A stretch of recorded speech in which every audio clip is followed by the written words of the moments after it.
Allora, la Valsana è nata a Miane il 4 agosto del 1984, eravamo un gruppo di persone, 7 persone, che lavoravano in burrificio, facevano i piazzisti in burrificio, loro si chiamavano piazzisti, adesso vengono chiamati agenti di commercio. 7 persone, il burrificio aveva chiuso, avevamo la nostra poca clientela e volevamo continuare a servirla. Il nostro prodotto, per lo che andava per la maggiore a quel tempo, era il burro. Avevamo qualche piccola produzione di formaggi, ma molto poca, e abbiamo cominciato. Abbiamo dato il nome Valsana perché è nata appunto a Miane, nella zona della Valsana, e là è nato il nostro nome, Valsana. Negli anni la Valsana ha avuto una grossa evoluzione nel 92, quando si è trovata a dover decidere come continuare, perché eravamo in concorrenza, c'eravamo concorrenza con il burro, con 2 o 3 altri prodotti e si faceva la guerra del prezzo. C'è stata un'intuizione nel 92 e siamo andati alla ricerca di alternative, di prodotti nuovi, di prodotti di qualità. Abbiamo cercato nelle varie regioni, abbiamo cominciato prima col Veneto, nella provincia di Treviso, a cercare i prodotti che avevamo qua, poi abbiamo girato il Veneto, poi il Triveneto e poi pian piano ci siamo allargati in Italia per arrivare oggi all'estero, a Spagna piuttosto che la Francia, che la Germania. Andiamo sempre alla ricerca di prodotti di alta qualità, di piccole produzioni, non grosse produzioni, e questo è quello che ci ha fatto crescere negli anni.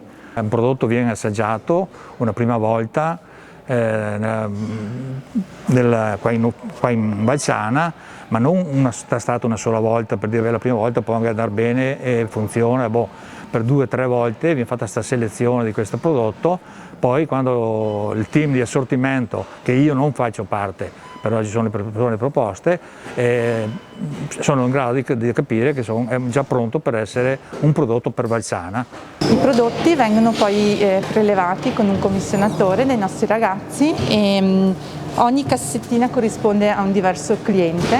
In questo modo riusciamo a tenere separati e a gestire contemporaneamente più ordini anche di piccola dimensione. Una volta prelevata la merce viene portata in questa zona che è la baia di spedizione, dove i nostri ragazzi preparano le confezioni da spedire poi, i colli da spedire poi ai clienti. E questa invece è l'area calda, noi la chiamiamo così, è l'area a temperatura ambiente, quindi la cella dove vengono stoccati i prodotti che non hanno bisogno di stare a temperatura controllata, invece tutto il resto del magazzino è a 4 gradi perché la maggior parte del nostro assortimento è composto da prodotti freschi. Adesso chiaramente, come tutti sappiamo, è un periodo un po' strano, per cui anche le esigenze dei nostri clienti, soprattutto i ristoratori, sono cambiate senz'altro, e siamo anche in via di capire come ci sono modificate le esigenze dei clienti.